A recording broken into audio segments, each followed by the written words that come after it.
Hi friends, ഇന്ന് ഞാൻ വന്നിരിക്കുന്നത് വളരെ ടേസ്റ്റിയും ക്രീമിയുമായിട്ടുള്ള ഒരു പൊട്ടറ്റോ കറിയുടെ റെസിപ്പിയുമായിട്ടാണ്. അപ്പോൾ നമുക്ക് റെസിപ്പി നോക്കിയാലോ. ആദ്യം കുക്കർ വയ്ക്കുക. അതിലേക്ക് 3 വലിയ പൊട്ടറ്റോ ചേർത്ത് കൊടുക്കുക. ചെറുതായി അരിഞ്ഞാണ് ചേർത്ത് കൊടുക്കേണ്ടത്. അതിനുശേഷം അതിലേക്ക് 1.5 സവാള അരിഞ്ഞ് ചേർത്ത് കൊടുക്കുക. പച്ചമുളക്, വെളുത്തുള്ളി, ഇഞ്ചി എന്നിവ ചെറുതായിട്ട് ഞുറുക്കി ചേർത്ത് കൊടുക്കുക. പച്ചമുളക് ഓരോരുത്തരുടെ എരിവനുസരിച്ച് വേണം ചേർത്ത് കൊടുക്കാൻ. അതിനുശേഷം മഞ്ഞൾപ്പൊടി, മല്ലിപ്പൊടി, മസാലപ്പൊടി ഈ 3 പൊടികളും ചേർത്ത് ആവശ്യത്തിന് ഉപ്പും ചേർത്ത് കൊടുക്കണം. മസാലപ്പൊടി ഞാൻ വീട്ടിൽ തന്നെ തയ്യാറാക്കിയ മസാലപ്പൊടിയാണ് ചേർത്ത് കൊടുക്കുന്നത്. എന്നിട്ട് ആവശ്യത്തിന് വെള്ളം ചേർത്ത് നമുക്ക് നന്നായി മിക്സ് ചെയ്തെടുക്കണം. മിക്സ് ചെയ്തെടുത്തതിന് ശേഷം നമുക്ക് ഒരു മീഡിയം ഫ്ലെയിമിൽ ഒരു വിസിൽ, എൻ്റെ കണക്കതാണ്. പലരുടെ കുക്കറിൽ ചിലരുടെ 2 വിസിൽ വേവുന്നുണ്ട്. അത് ആ രീതിക്ക് എങ്ങനെയാണെന്ന് വെച്ചാൽ വിസിലേൽപ്പിച്ചെടുക്കാവുന്നതാണ്. ഞാൻ ഒരു മീഡിയം ഫ്ലെയിമിലാണ് വിസിലേൽപ്പിച്ചെടുക്കുന്നത്. അപ്പോൾ ഇപ്പോൾ ഇത് വെന്തിട്ടുണ്ട്. നമുക്കത് തുറന്ന് നോക്കാം. നന്നായി വെന്തിട്ടുണ്ട്.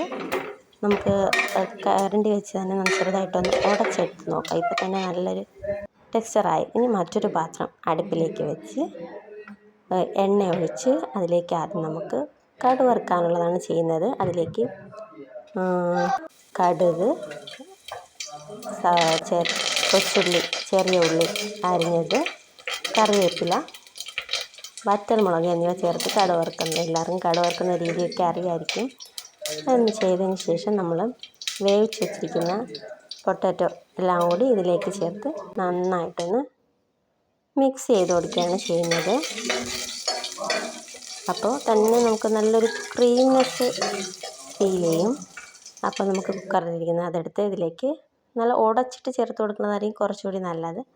ഉടച്ചിട്ട് ചേർത്ത് കൊടുക്കാം. അതിനുശേഷം നന്നായിട്ടൊന്ന് മിക്സ് ചെയ്തതിന് ശേഷം ഞാൻ തേങ്ങ പാലായിട്ടല്ല ചേർക്കുന്നത്. കുറച്ച് തേങ്ങ എടുത്ത് നന്നായിട്ട് അരച്ചെടുത്ത് അതങ്ങ് ഡയറക്റ്റ് അങ്ങ് ഒഴിക്കുകയാണ് ചെയ്യുന്നത്. അപ്പോൾ തന്നെ നല്ലൊരു ക്രീമി ആയിട്ടിരിക്കുകയും ചെയ്യും, നല്ലൊരു സ്മെല്ലുമാണ്. അല്ലാതെ പാലായിട്ട് ചേർക്കുന്നില്ല, നല്ലതുപോലെ അങ്ങ് അരച്ചാണ് ചേർത്ത് കൊടുക്കുന്നത്. അതിനുശേഷം കുറച്ച് കുരുമുളക് പൊടിയും ഉലുവാപ്പൊടിയും ചേർത്ത് കൊടുക്കും. ഈ സമയത്ത് ഉപ്പും മസാലയും കറക്റ്റ് നമുക്കുണ്ടോ എന്ന് നോക്കാം. എല്ലാം കറക്റ്റ് ചേർത്ത് കൊടുക്കുമ്പോൾ തന്നെ നല്ലൊരു സ്മെല്ല് കിട്ടും. മല്ലിയില വേണമെന്നവർക്ക് മല്ലിയില ചേർക്കാം. ഞാൻ ഇവിടെ ഇപ്പം മല്ലിയില ചേർക്കുന്നില്ല, എൻ്റെ കയ്യിലില്ലാത്തത് കൊണ്ടാണ് ചേർക്കാത്തത്. അപ്പോൾ നമ്മുടെ ടേസ്റ്റി ആയിട്ടുള്ള ക്രീമി ആയിട്ടുള്ള പൊട്ടറ്റോ കറി റെഡിയായി. എല്ലാവരും ട്രൈ ചെയ്ത് നോക്കണേ.